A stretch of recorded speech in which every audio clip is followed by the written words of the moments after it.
Bom dia a todos, excelentíssimos senhores desembargadores, procuradores de justiça aqui presentes, advogados, serventuários do Poder Judiciário. Desejando a todos uma boa sessão, eu declaro aberta a 18ª sessão ordinária e submeto à apreciação dos senhores desembargadores, procuradores, a ata da última sessão, da 17ª sessão. Há algum ajuste a ser feito? Podemos homologá-la? Então, declaro homologada a ata da 17ª sessão ordinária e passo ao primeiro item da pauta, o embargo declaração 449207, dígito 5. O relator é o eminente desembargador Humberto Vasconcelos, nosso presidente de sempre. A composição desse julgamento é do desembargador Humberto, o desembargador Evanildo e o desembargador Ulisses. Portanto, eu pediria, desde logo, ao desembargador Humberto que nos ajudasse aqui, como sempre o faz, assumindo a presidência dessa sessão para julgamento desse processo. Com a palavra, Vossa Excelência. Bom dia a todos, muito obrigado pela deferência, pela oportunidade de mais uma vez compor esta augusta Câmara Regional na sua segunda turma e ter a deferência sempre especial de presidir.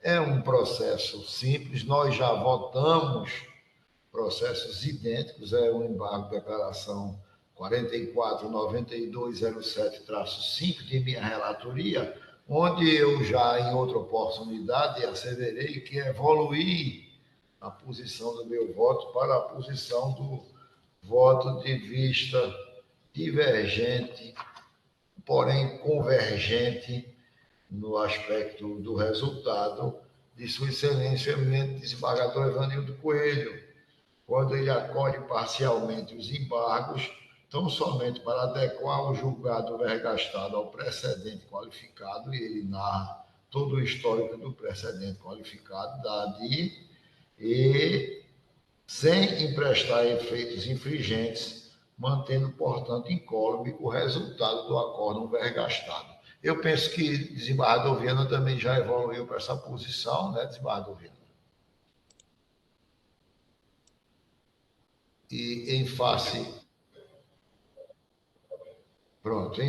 disso, eu anuncio o resultado. A unanimidade de votos acolheu-se a parcial divergência do desembargador Evanildo Coelho, no sentido de julgar parcialmente procedentes dos embargos sem prestar-lhes efeitos infringentes no termo do voto divergente. Como eu aderi à tese do desembargador Evanildo, ouso dizer que lavarei o acórdão.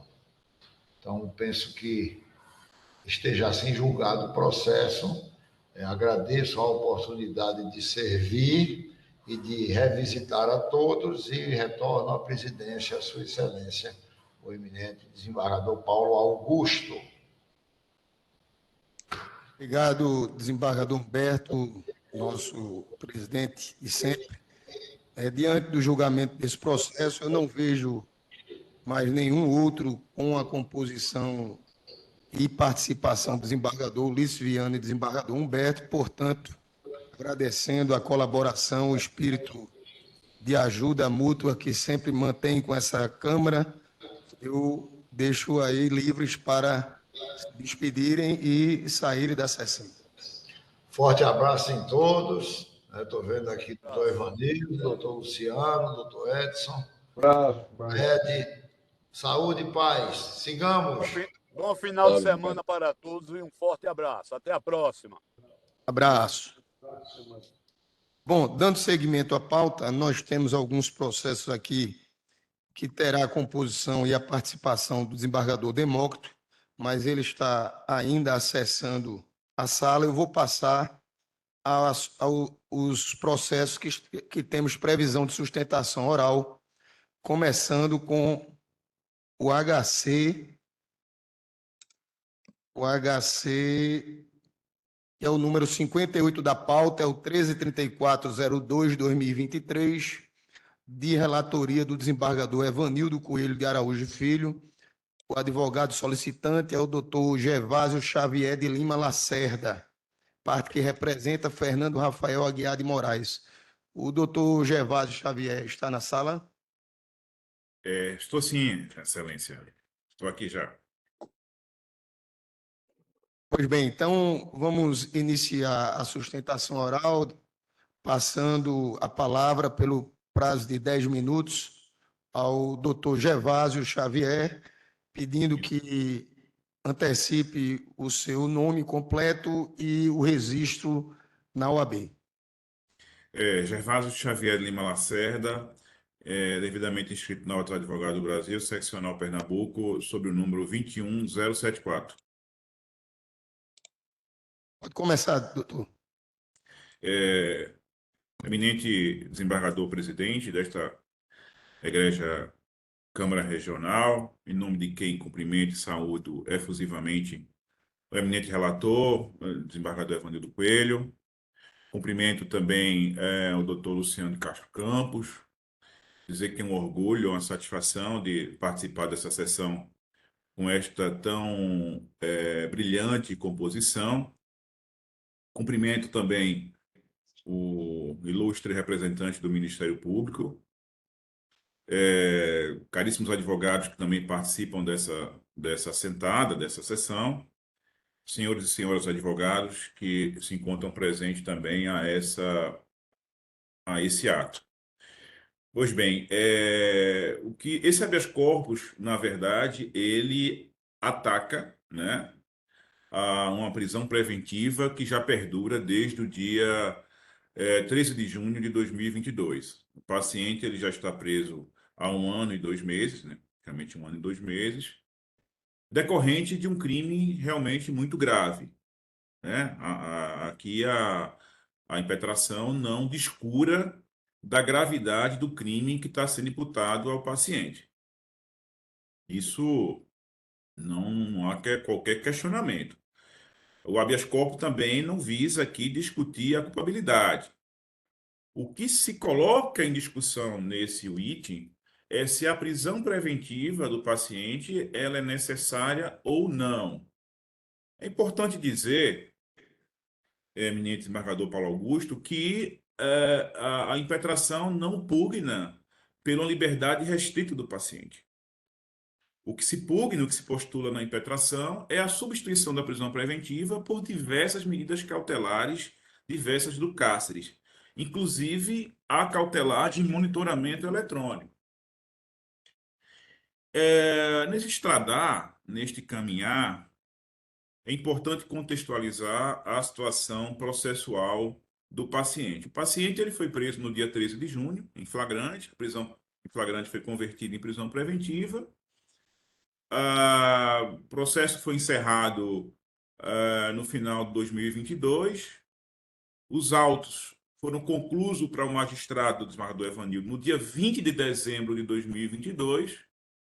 Chegou-se ao início do mês de abril, quase 4 meses, e o paciente não havia sentença proferida relacionada à ação penal em que o paciente figura como réu. Os autos estavam concluídos desde o dia 20 de dezembro, chegou-se ao mês de abril e não havia ainda sentença proferida no processo.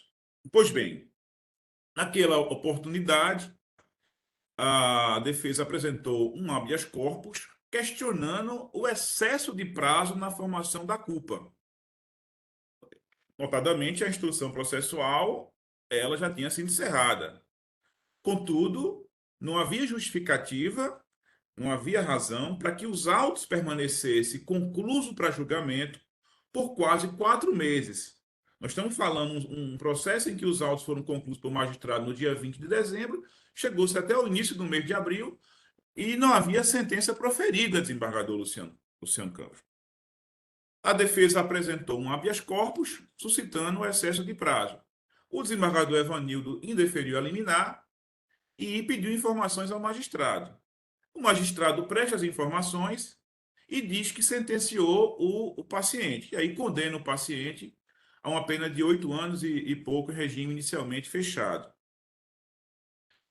Convém ressaltar que no habeas corpus que foi impetrado anteriormente, onde se combatia a desnecessidade da prisão preventiva, especialmente na questão da delonga, né, do desarrazoado tempo de duração dessa prisão preventiva, a impetração também questionou a ausência, desembargador Paulo Augusto, de revisão da prisão preventiva, porque o paciente ele estava preso, né, há todo esse tempo.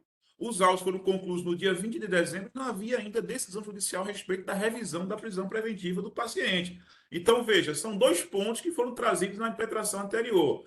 A ausência de revisão da prisão preventiva, né, em descumprimento do artigo 316 do Código de Processo Penal, e o tempo de duração na aprovação da sentença. Os autos concluídos para o magistrado apontado como coator desde o dia 20 de dezembro, chegou-se ao mês final do mês de março, início de abril, não tinha uma sentença ainda proferida. E o magistrado só sentenciou o paciente depois que foi instado para prestar informações no habeas corpus.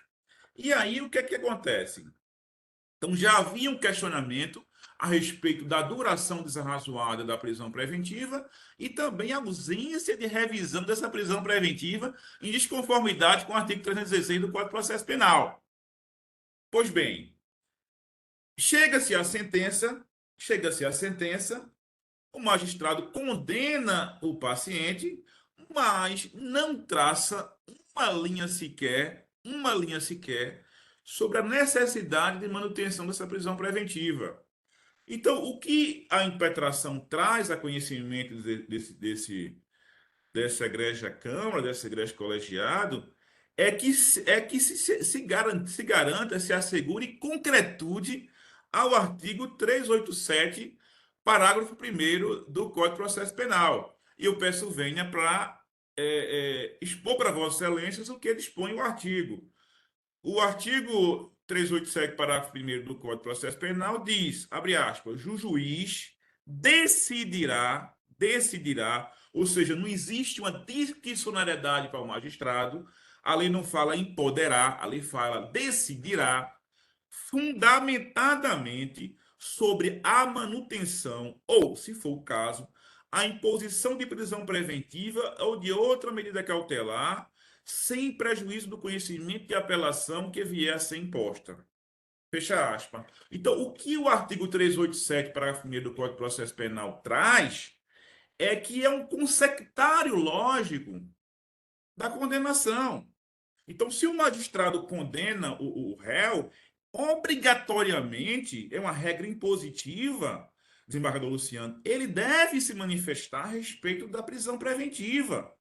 E no caso específico, no caso em exame, no caso em Berlinda, o magistrado não trouxe qualquer fundamentação, aliás, não trouxe nada a respeito da manutenção da prisão preventiva. Veja que a norma processual penal fala em fundamentadamente.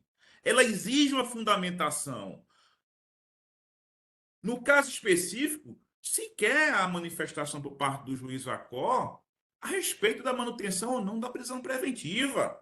Então, o que a impetração pede, desembargador Luciano Castro Campos, é que a norma processual seja respeitada. Então, se o magistrado, por exemplo, condena o réu, né, impõe uma sanção corporal, existem as penas acessórias e também existem alguns consectários lógicos, né, decorrentes da condenação. A finalidade da norma, desembargador Paulo Augusto, é justamente evitar prisões preventivas alongadas. Então, o magistrado ele sentencia o réu, condena o réu, mas não traça, desembargador Evanildo, qualquer linha a respeito da manutenção da custódia cautelar do paciente. E nós estamos falando de um segundo habeas corpus, porque o primeiro habeas corpus, desembargador Luciano, ele foi julgado prejudicado, inclusive a pedido da própria defesa, porque o paciente foi sentenciado. Então, no primeiro habeas corpus, no primeiro remédio heróico, se questionou justamente a ausência de revisão da prisão preventiva do paciente. E o magistrado profere a sentença e esvazia completamente a regra do artigo 387, parágrafo 1º do Código de Processo Penal. Então, são com essas considerações, e já terminando a minha intervenção, é que se pede, não se pede aqui uma liberdade restrita, desembargador Paulo Augusto, desembargador Luciano Castro Campos. O que se pede na impetração é que essa prisão preventiva ela seja convertida em 7 ou 8 medidas cautelares, inclusive o monitoramento eletrônico que está previsto no artigo 319, inciso 9 do Código de Processo Penal. Então, a prisão preventiva do paciente se torna absolutamente necessária. E aí, concluindo a minha sustentação, desembargador Paulo Augusto, é importante dizer também que a sentença foi proferida em abril, desembargador Luciano.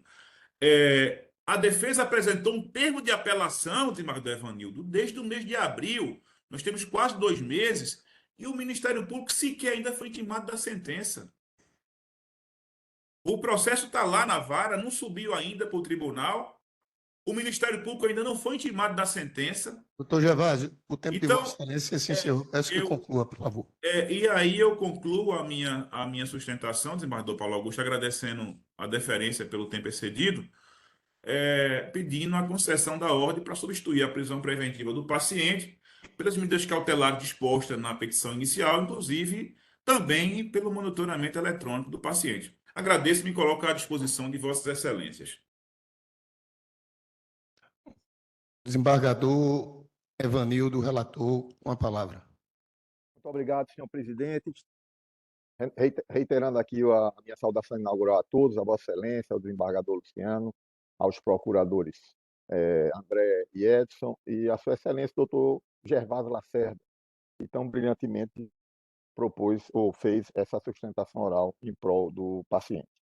Em realidade, senhores desembargadores, senhores procuradores, doutor advogado, excelentíssimas advogadas e excelentíssimos advogados, a gente só para título de esclarecimento, o presente writ, na verdade, ele foi impetrado em face da ausência de manifestação na sentença penal condenatória sobre a manutenção da prisão preventiva do paciente. Todo fato que foi traçado aqui em sustentação que diz respeito ao habeas corpus anterior, obviamente a gente não tratou de analisar, até porque, a pedido da própria defesa, o feito foi extinto. E a pena fixada, a pena em concreto fixada, foi de 9 anos de reclusão. Eu vou tecer aqui uns comentários breves em face da nossa extensa pauta de hoje, aduzindo que o SEMI da impetração diz respeito a suposto constrangimento legal decorrente da manutenção da prisão preventiva do paciente, sem que tenha havido fundamentação expressa no decision condenatório. Da análise da decisão vergastada, constata-se que, de fato, houve omissão quanto à necessidade da manutenção da prisão preventiva, contrariando-se o disposto no artigo 387, parágrafo 1º do Código de Processo Penal. Contudo, a referida omissão não tem o condão de promover a imediata soltura do paciente, conforme pretende o impetrante, eis que, em casos análogos, o Superior Tribunal de Justiça já decidiu que não compete à instância superior, em sede de habeas corpus, suprir a lacuna de manifestação fundamentada do magistrado sentenciante quanto à necessidade do encarceramento cautelar, tampouco atribuir novos fundamentos para justificar a prisão ou soltura do paciente, de forma a não incidir em supressão de instância. Conforme o entendimento da referida Corte Superior, em tais casos, deve ocorrer a devolução dos autos ao juízo de origem para que o magistrado singular se manifeste fundamentadamente sobre a conveniência da manutenção da medida extrema nos termos do artigo 387, parágrafo 1º da Lei Adjetiva Penal. Então, nesse sentido, senhor presidente, o meu voto é pela concessão parcial da ordem, determinando que o magistrado fundamente a prisão preventiva ou tome outra medida que bem entender acerca da aplicação de cautelares em face da sentença condenatória. É assim como me manifesto, senhor presidente. Em discussão, como vota o desembargador Luciano Campos? Inicialmente, eu não escutei o número do habeas corpus. Qual é o número do habeas corpus? É o 58 da pauta do PJE, desembargador. A do PJE. 58. Só um segundo, senhor. 58. É o HC 1334. Perfeito. Senhor desembargador, eu gostaria apenas de fazer um registro, que é lamentável que um magistrado deixe um processo de um caso tão grave parado por vários meses sem decidir sobre a sentença do réu que se encontra preso. Gostaria apenas que ficasse registrado aqui nesse meu voto e acompanho na íntegra, parabenizando o nobre advogado pela brilhante sustentação e acompanhar o desembargador Evanildo. Obrigado, desembargador Luciano. Eu também reforço o que Vossa Excelência acabou de registrar. Não é a primeira vez. Eu tenho observado em relação a esse juízo especificamente que isso precisa ser adotado alguma medida, alguma providência, mas queria pedir ao desembargador Evanildo, se ele nos permite, já que há toda uma demonstração de retardamento para tomada de decisões nesse processo, se poderia ser estabelecido um prazo de, no máximo, 5 dias de devolução desses autos, ou de manifestação, melhor dizendo, do magistrado em relação à necessidade ou não da manutenção da prisão preventiva, porque ficou genérico, e aí pode ser que isso tenha um tempo aí maior do que o que a gente já deveria combater. Eu acompanho Vossa Excelência na íntegra, mas só com essa sugestão, não sei se Vossa Excelência poderia acrescentar, de dar um prazo para essa tomada de decisão do juízo a cor. Perfeito, desembargador Paulo. Eu inclusive, no último parágrafo, eu peço a urgência ao juiz Acor para que ele se manifeste, e a gente poderia, sim, acrescentar os 5 dias para que ele faça tome as medidas em 5 dias, obviamente, tal como proposta por Vossa Desembargador Excelência. Paulo, eu sugeria que o prazo de 5 dias para quem demorou 4 meses é muito grande. Deveria fazer com que eles apreciem isso com 3 dias. Ótimo. Entendeu? Porque nós não podemos acobertar esse tipo de coisa, não, porque isso depõe contra a magistratura. Essa demora processual, esse retardamento. Ok? Perfeito. Então, eu sugeria Perfeito. 3 dias. 3 dias, desembargador Evanildo. Pode que ser, fosse nos a gente enviada a segue no voto a informação. urgência com 3 dias para que haja essa manifestação. Atendido a sugestão do desembargador Luciano Campos, no voto do relator, 3 dias, votamos Só lembrando, desembargador Luciano, com esses 3 dias. Perdão, desembargador Paulo.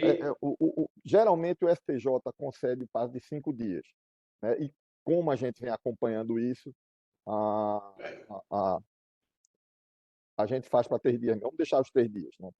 É só para lembrar que o STJ vem fixando um prazo de 5 dias. Mas Vamos deixar os 3 dias. Mas é diante dessa excepcionalidade, né? Excepcionalidade, diante da exatamente. excepcionalidade que o caso existe. Então, a unanimidade de votos fica concedido parcialmente a habeas corpus com a determinação de intimação do juízo para que se manifeste acerca da prisão preventiva pelo prazo de 3 dias. A turma vota à unanimidade. Agradecemos ao doutor Gervásio, parabenizando pela sua explanação. Prazer revê-lo aqui. Peço licença para me dispersar da sessão. Agradeço a todos os embargadores. Uma boa semana. Obrigado pela sustentação do senhor, doutor Gervásio. Obrigado, doutor Gervásio. Até logo, doutor Paulo, doutor Evanildo. Muito obrigado, viu? Até logo a todos. Parece que estamos já com a nobre presença do desembargador Demócrito na sala de sessão. É isso, Fred? Desembargador Demócrito, seja bem-vindo a essa turma, sua casa de sempre. Prazer tê-lo aqui na sessão. Nós temos aqui alguns processos Obrigado, embaixador Paulo. que têm a composição de Vossa Excelência, o desembargador Evanildo e o desembargador Luciano Campos. São os processos físicos 2 e 3 da pauta e os processos de PJE do 6 ao 11. Eu teria a honra de passar a Vossa Excelência a presidência da turma para conduzir o julgamento desses processos, que me parece que são por unanimidade, seria uma proclamação para que Vossa Excelência possa ir fazer suas outras atividades. Com a palavra, Vossa Excelência. Pois não, senhor presidente, obrigado. É só o secretário que passa a relação, por favor, da numeração de todos os processos, a participação, para que eu possa fazer. Eu vou fazer um anúncio geral do julgamento. Perfeito. Não há divergência, não é? Nesses processos, tem sustentação oral. Não há nenhuma divergência, desembargador. Todos os demais desembargadores acompanham os respectivos relatores. É o processo 0203. Vou pedir para o secretário anunciar, e aí Vossa Excelência conduz o 2 e o 3, os números. Só são os 2 e 3 da pauta. 2 e o 3 da pauta física, os físicos, e o do 6 ao 11 do PJE. Pois não. Então, em relação aos processos de número 2 e 3 da pauta dos processos físicos e o 6 a 1 do PJE, eu anuncio o julgamento à unanimidade de votos, nos termos dos votos dos respectivos relatores. Creio que com isso encerro minha participação na senhor presidente Paulo. Eu devolvo então a palavra a Vossa Excelência. Desembargador Demócrito, e temos do 6 ao 11 do PJE. Eu mencionei, mas Também posso foi mencionar mencionado. novamente, para que fique claro. Em relação a, retomando a palavra, se o técnico permita, declaro então julgado a unanimidade de votos os processos da pauta eletrônica do número 6 a 1 e resultado de acordo com os votos dos respectivos relatores. Eu devolvo a palavra então a Vossa Excelência. Eu que agradeço a nobre participação de sempre. Seja sempre bem-vindo, desembargador Demócrito, e Vossa Excelência fica liberado aí para suas outras atividades. Prazer revê-lo. É sempre uma alegria voltar a participar de julgamentos dessa distinta turma julgadora. Deixo aqui meu abraço ao desembargador Luciano Campos, a Vossa Excelência, o desembargador Evanildo, o nobre representante do Ministério Público, Edson Guerra. Então, um forte abraço para todos. Muito obrigado e também um forte abraço e uma boa semana. Um abraço. Obrigado. Bom, dando continuidade, Pagador.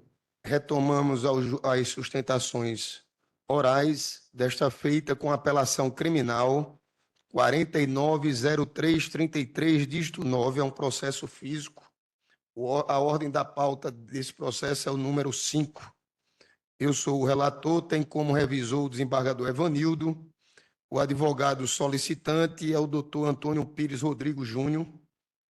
A parte que representa é o réu Olegário Brito da Silva Neto, apelado. Eu passo a palavra ao advogado pelo prazo regimental de até 15 minutos, pedindo a Vossa Excelência, antes de mais nada, se Vossa Excelência dispensa a leitura do relatório. Sim, Excelência, dispenso. Então, Vossa Excelência, por favor, anuncie o seu nome completo, OAB, e pode dar início à sustentação. Com a palavra, Vossa Excelência. Meu nome é Antônio Pires Rodrigues Júnior, OAB 19795, Pernambuco. Inicialmente, eu quero cumprimentar aqui todos os presentes, magistrados, advogados e demais servidores do Judiciário. E Com relação ao processo, venho dizer que fui habilitado nestes autos apenas no dia 11 de junho de 2023.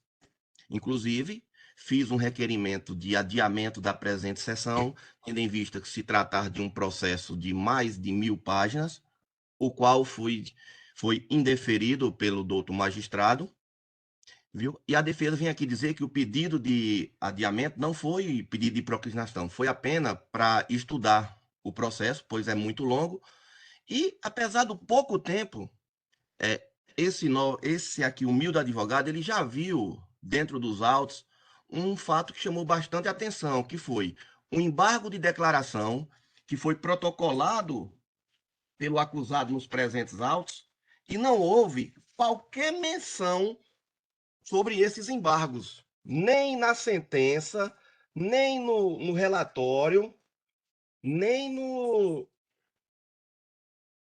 no parecer do MP. Aí isso chamou bastante atenção. Então, esse já teria sido um dos motivos do adiamento. Mas como foi indeferido, vamos continuar. Inclusive, eu estou com a cópia dos embargos aqui em mão. Estou com a cópia dos embargos aqui em mão, que não tiveram qualquer análise por parte do judiciário. No mais, continuando, tem que, neste processo, o próprio Ministério Público de primeiro grau requereu a absolvição dos acusados, inclusive do meu cliente, do crime de tráfico de droga, pois ele verificou que, apesar de ser uma operação que durou mais de 6 meses, vamos lá, mais de 6 meses foi uma operação com direito a interceptação telefônica, busca e apreensão e tudo mais, não foi encontrado droga. O que foi encontrado foi uma bituca, é um cigarro de maconha, quase todo fumado, na casa do meu cliente. E sequer foi enviado para a perícia.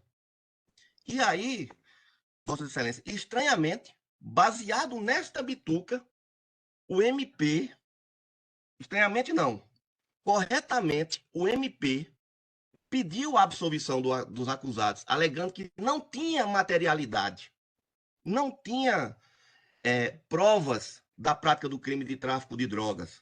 Inclusive, não foi encontrado dinheiro, não foi encontrado outros bens que ligassem à traficância. O próprio veículo do acusado foi devolvido, foi autorizada a sua devolução pelo juízo, que até o momento o acusado não recebeu o mesmo, tendo em vista que a nossa competente polícia não sabe onde esse veículo se encontra. Mas já tem uma autorização judicial também para a devolução desse veículo. Neste caso, minha gente, eu tenho que, a partir do momento que o Ministério Público, que é o pai da ação, que é quem deve conduzir uma ação, que é quem acusa, diz que não pode haver condenação pelo fato, não poderia ou não deveria o juiz condenar uma pessoa, principalmente com a fundamentação baseado que apenas numa bituca, numa pequena quantidade de maconha, uma bituca, não foi nem pequena quantidade, foi uma bituca. Está aqui o termo de apreensão também da droga, se encontra nos autos, a folha 493, se Vossas Excelências quiserem ver. Entendeu? Então, Vossas Excelências, temos que nesse processo, o doutor julgador fez papel tanto de acusador como de julgador, pois o órgão acusador reconheceu a inexistência de provas contra o acusado. Inclusive, eu vou ler aqui um trecho das alegações finais do Ministério Público, que citou o seguinte: quanto ao crime de tráfico de droga propriamente dito, cumpre reconhecer a ausência de materialidade comprovada pela falta do laudo que trata o artigo 50. Com efeito, o crime de tráfico exige certeza sobre a natureza entorpecente do material, que por isso precisa ser apreendido e pericidado, o que não ocorreu em caso. Então, o próprio Ministério Público reconheceu que não ocorreu apreensão de droga. Então, condenar uma pessoa numa operação onde foram vários acusados, vários envolvidos, mais de 6 meses de investigação, e não foi encontrada qualquer droga, é no mínimo incoerente.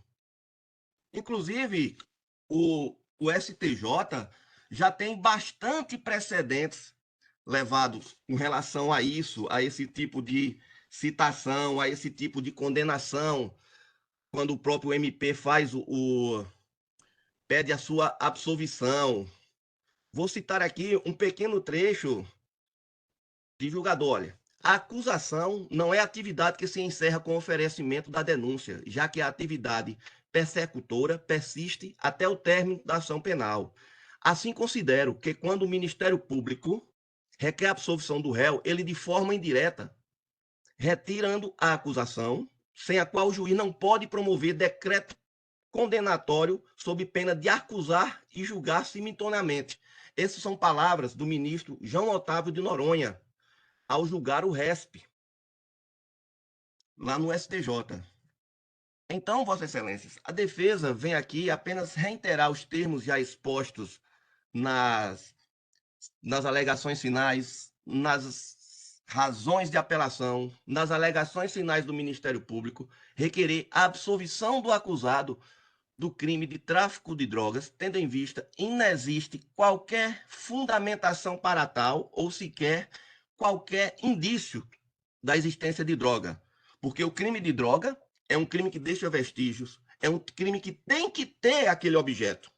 Eu não posso ser condenado por um crime sem que a coisa que eu fui condenado tenha existido. O que é aqui no caso? O simples fato de ter uma conversa, de ter outra conversa, não pode justificar uma condenação penal, como está ocorrendo neste processo.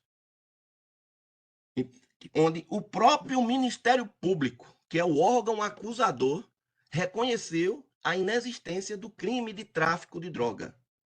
Foi o promotor, foi a pessoa que acompanhou todas as investigações, foi a pessoa que acompanhou o processo, requereu a absolvição desse delito. Então, Vossas Excelências, quem seria se a própria pessoa que acompanhou, que fez as provas, disse que não existia prova suficiente, como é que o douto magistrado, que apenas as analisou, poderia condená-los? Então, é isso que a defesa vem requerer, a absolvição do crime de tráfico de droga. Com relação ao recurso do Ministério Público, onde, não sei por cargas d'água, requereu o aumento da pena do acusado, baseado sobre o mesmo estar respondendo a outros processos, ou ter respondido, diz a defesa que os processos citados pelo MP, o acusado foi absolvido pelo próprio Tribunal de Justiça do Estado de Pernambuco. Desta forma, a absolvição do MP também não deve ser conhecida, pois os fundamentos que ele requer para exacerbar a pena não são fundamentos suficientes. Inclusive, as alegações citadas deles são processos onde o acusado foi absolvido. Inclusive, essa mesma turma já tem conhecimento que o acusado nesses autos foi absolvido nesses processos citados pelo MP. Então, vem, finalizando, requerer que essa corte corrija essa ilegalidade, corrija esse exacerbamento de condenação imposta ao acusado, onde lhe foi imputado o crime de tráfico de droga, sem sequer ter sido encontrado droga, sem sequer ter sido encontrado qualquer objeto que venha a ligar o acusado ao tráfico de droga. Qualquer bem, dinheiro não foi encontrado, bem de valores, balança não foi encontrado. Foi uma operação de mais de 6 meses, sem qualquer indício. Então, Vossas Excelências, requer a absolvição do crime de tráfico, bem como não seja conhecida a apelação do MP, os argumentos para exacerbar a pena, tendo em vista que o acusado não é reincidente, pois os processos citados pelo Ministério Público, o réu foi absolvido pelo próprio Tribunal de Justiça do Estado de Pernambuco. É o que a defesa tem a requerer. Muito obrigado e desculpa por qualquer excesso. Agradeço ao doutor Antônio Pires e passo com autorização dos meus pares que já tiveram acesso a todo o voto e ementa, um voto extenso de 76 laudas onde nós procuramos discorrer ponto a ponto do que foi apontado tanto no recurso da defesa quanto no recurso do Ministério Público.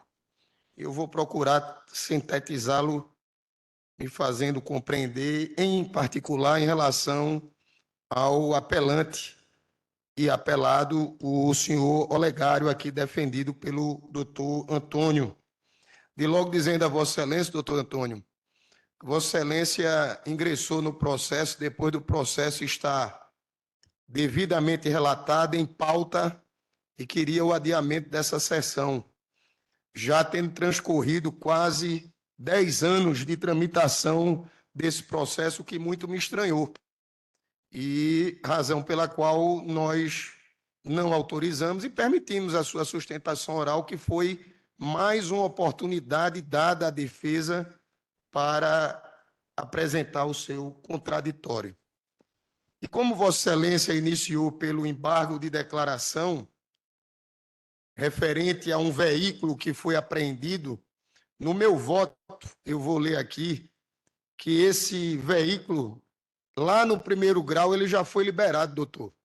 Não precisa de nenhuma manifestação da turma quanto à liberação desse carro, porque ele já se encontra liberado. Eu sei que Vossa Excelência consta da apelação, Vossa Excelência não, que não foi Vossa Excelência que assinou a peça, mas esse carro já foi liberado no primeiro grau. Eu vou ler aqui no meu voto. Quanto ao pedido de restituição de veículo, por fim, em suas razões, a defesa de Olegário Brito postula a devolução do veículo GM Meriva Joy, ano modelo 2006-2007, placa KHB 0638, apreendido quanto de sua prisão. Em consulta aos autos, após a interposição de embargo de declaração, as folhas 999, vejo que o magistrado de primeiro grau determinou a sua devolução, as folhas 1169 e 1169 versos, motivo pelo qual entendo o pedido como prejudicado. Então, em relação à devolução do automóvel, essa devolução já ocorreu no juízo de origem. Em relação à apelação, eu vou ler aqui a ementa e fazer alguns comentários em torno do que aqui foi apresentado na sustentação oral. A ementa diz: penal e processo penal, apelação, recurso da defesa.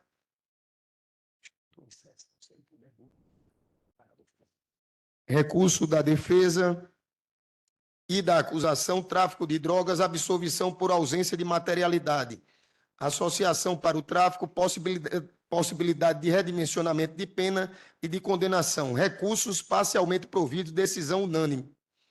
A ausência de laudo toxicológico definitivo ou provisório, atestado por perito ou pessoa competente, afasta a imputação do delito de tráfico de entorpecente, a qual não pode ser comprovada por outros meios, tais como interceptação telefônica, provas orais ou audiovisuais, precedentes do STJ.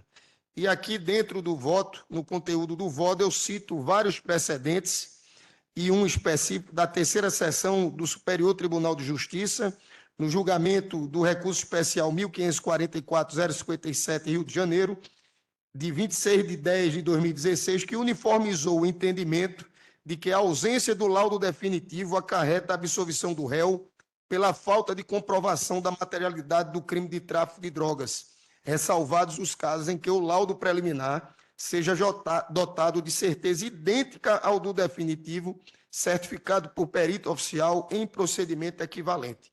Então, em relação ao tráfico de drogas, nós estamos aqui reconhecendo a absolvição diante da falta do laudo definitivo, conforme também assim requereu o Ministério Público, de todos os réus extensivos, inclusive aqueles que não recorreram dessa sentença, na forma do artigo 580 do Código de Processo Penal.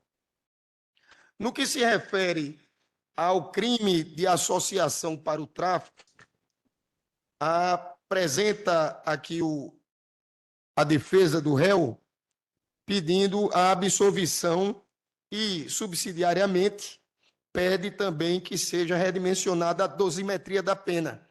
No voto, especificamente em relação ao acusado Olegário Brito da Silva, e isso se estende a todos os demais réus, inclusive 2 que haviam sido absolvidos, e o Ministério Público requereu a condenação pela associação para o tráfico, e também nós estamos acolhendo no relatório.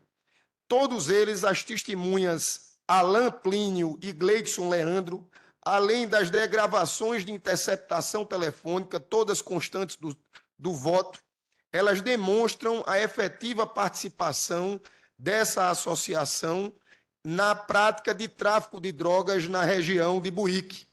E em relação específica à associação, nós trazemos julgados de que não há necessidade, diferentemente do tráfico propriamente dito, não há necessidade da materialidade ser comprovada apenas pelo laudo definitivo, podendo ser comprovada justamente através de outras provas, como as que estão dispostas nos autos, as provas testemunhais e a própria interceptação telefônica, de maneira que há provas suficientes nesse processo para a manutenção da sentença de condenação de todos os réus, em especial do réu Olegário Brito da Silva, que era o reconhecido como distribuidor da droga naquela região.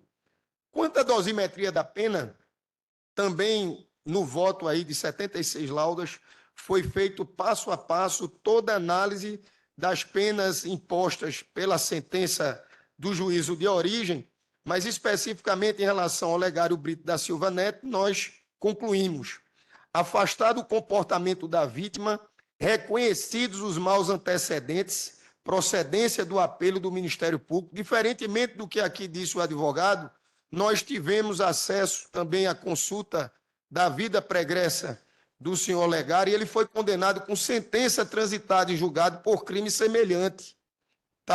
Basta comprovar no Juduim, no PJE, nas consultas normais, naturais, e que foram feitas para efeito desse julgamento. Então, afastado o comportamento da vítima, reconhecidos os maus antecedentes, procedência do apelo do Ministério Público e mantida a culpabilidade, fixo a pena em 4 anos de reclusão e mais 800 dias multa. Não há atenuantes ou agravantes, por isso mantenho a pena base na segunda fase, não havendo causas de diminuição ou de aumento, fixo a definitiva em 4 anos de reclusão e mais 800 dias multa.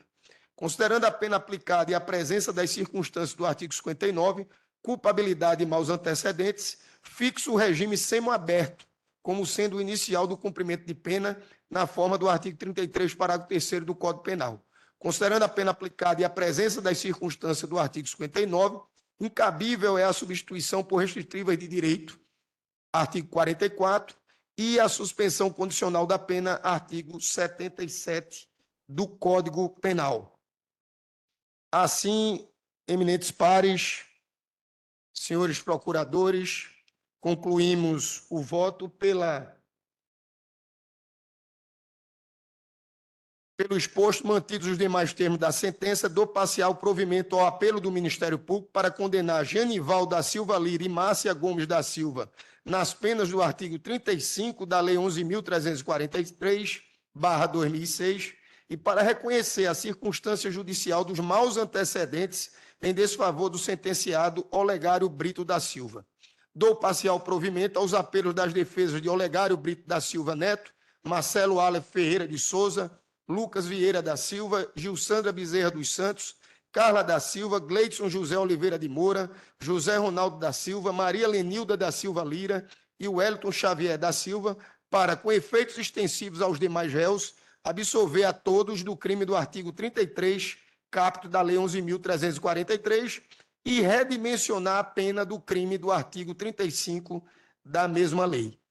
É como voto, senhores desembargadores, passo ao revisor desse processo, o desembargador Evanildo. Muito obrigado, senhor presidente. Eu acompanho o voto de Vossa Excelência na íntegra. Como vota o desembargador Luciano Campos? Eu acompanho o brilhante voto de Vossa Excelência. Então, diante da unanimidade da turma, eu declaro a unanimidade o voto que foi proferido nos termos do voto do relator. Agradecendo a presença do doutor Antônio Pires, seja sempre muito bem-vindo a essa turma. Passo ao terceiro item da pauta de sustentação oral. É um agravo de instrumento, o 3368, dígito 81, ordem da pauta é o 16. O relator é o desembargador Evanildo Coelho de Araújo Filho e o advogado solicitante é o doutor André Tadeu da Mota Florencio. O doutor André está presente? Não está? Então ele vai para... Doutor André não está presente, então esse processo vai para proclamação geral. Na ordem de preferência, nós já vimos aqui o processo do desembargador Humberto e temos um embargo de declaração no agravo de instrumento, é o item 60, também não está presente o advogado, o relator também é o desembargador Evanildo e o advogado solicitante foi o doutor André Tadeu da Mota, de maneira que, nenhum deles estando presente, nós vamos para a proclamação geral, não é isso, Fred? Então, os demais processos da pauta física e do PJE declaro julgados na forma dos votos dos respectivos relatores à unanimidade. Pergunto a Vossa Excelência se tem alguma colocação a ser feita. Do contrário, vamos encerrar essa sessão. Desde já, mais uma vez, agradecendo o desembargador Evanildo, o desembargador Luciano, pela presença e pela colaboração no segmento dessa pauta. Temos a última sessão no próximo dia 21. E agradecendo também aos senhores procuradores aqui presentes, Edson Guerra, André Felipe, amigos do Ministério Público.